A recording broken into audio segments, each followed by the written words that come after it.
हरे कृष्ण राधे राधे आमार प्रिय परिवार आज के होच्छे गुरु पूर्णिमा एबं सेई उपलक्षे आमार निमंत्रण छिलो आमार एक मामार बाड़ीते। अनेक छोटोबेला थेकेई एई गुरु पूर्णिमार पुजोते आमरा गिये थाकी। तो बियेर पर अनेक बछर जावा हयनि, तारपर এবছরে आबारो गियेछि। तो सारा दिन सेखाने गिये किभाबे गुरु पूर्णिमा काटालाम, गुरु पूर्णिमाय की की हलो सबटाई तोमादेर सकलेर संगे भिडियोते शेयर करब। तो तोमरा देखते थाको। বৈদিককে দেখতেই পাচ্ছ, বৈদিক ভীষণভাবে এই হরিনাম সংকীর্তন খোলের আওয়াজ এই সমস্ত কিছু ভীষণ এনজয় করে। ওর এগুলো দেখতে এবং এ করতে ভীষণ ভালো লাগে। ও নাচানাচিও শুরু করে দেয়। তো আজকেও ঠিক একইভাবে ওর নাচ সবাই দেখছিল এবং ও যখন হরিণ লুটের বাতাসাগুলো কুড়িয়ে কুড়িয়ে খাচ্ছিল সেটা দেখে অনেকেই এটা বলছিল যে দেখছো ভগবানের প্রসাদ ভগবান এসে গ্রহণ করছে। তো সেই জিনিসটা বেশ ভালোই লাগছিল।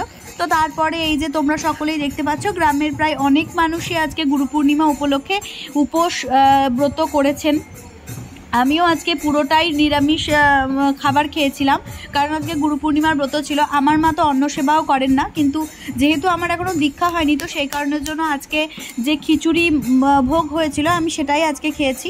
তো এই যে গ্রামের মানুষদেরকে দেখতে পাচ্ছ এনারা কিন্তু সকলেই আমাদের গ্রামের এবং মানে পাড়া প্রতিবেশী যাকে বলে, কেউ মামি হয় কেউ মাসি হয় এরকম। তো এটা আমার মামার বাড়ি।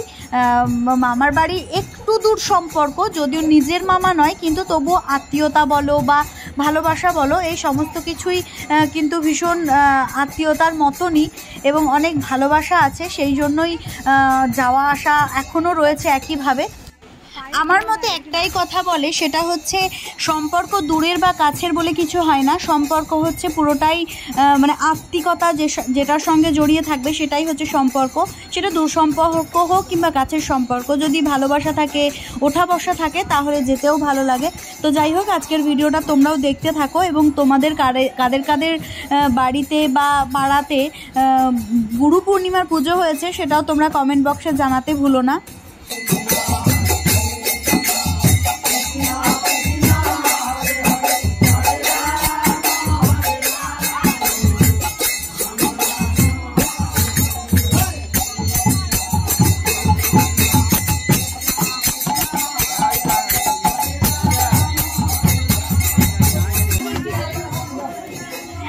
चलो चलो देखो देखो देखो ও ঘরে বসে বসে প্রসাদ খেয়েছে। অবস্থা হোক, গুরুর আবার কোনো অবস্থা রয়েছে? গুরু গুরু বুঝলা কেন? এদিকে একটু তাকাও দেখি, সবাই দেখবে তোমার ভিডিও। এবার তুমি যা করছো করো না, তুমি স্বর্ণাম একটু আগে নাও হাত পাতো।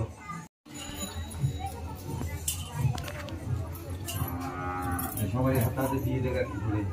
আচ্ছা দুই আগে কি যা দিয়ে নেবে হাত দুই আগে, তো হাত দুই আগে আমি হ্যাঁ দিদি সবাইকে যাই দিয়ে নেবে।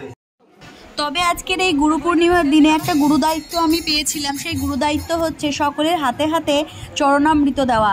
আমি প্রথমে ভাবতে পারিনি যে এই দায়িত্বটা আমাকে দেওয়া হবে, কিন্তু ঠাকুরমশাই আমাদের ভীষণ কাছের একজন মানুষ। উনি বংশ পরম্পরায় আমাদের বাড়ির যজমান এবং আমাদেরকে ছোটোবেলা থেকে খুবই ভালোবাসেন। তো সেই জন্য উনি আমায় বলছেন যা তাড়াতাড়ি হাতটা ধুয়ে আয়, তুই চরণামৃতটা সবাইকে দিয়ে দিবি। তো আমি ভীষণ খুশি হয়ে গেলাম এবং সকলকে হাতে হাতে চরণামৃত দিয়ে দিচ্ছিলাম। এটা আমার একটা গুরু দায়িত্ব পেয়ে এটাও খুব ভালো লাগছিল।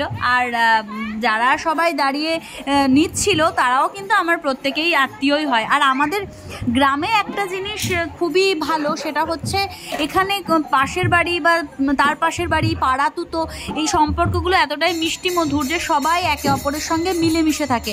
এখানে কিন্তু ওই শহরের মতন মানে কথা বলা বলি নেই, এরকম ব্যাপারটা গ্রামের মধ্যে হয় না। গ্রামে সবাই সবাইকে ভীষণ ভালোবাসে, সবাই সবাইকে ভীষণ গুরুত্ব দেয়।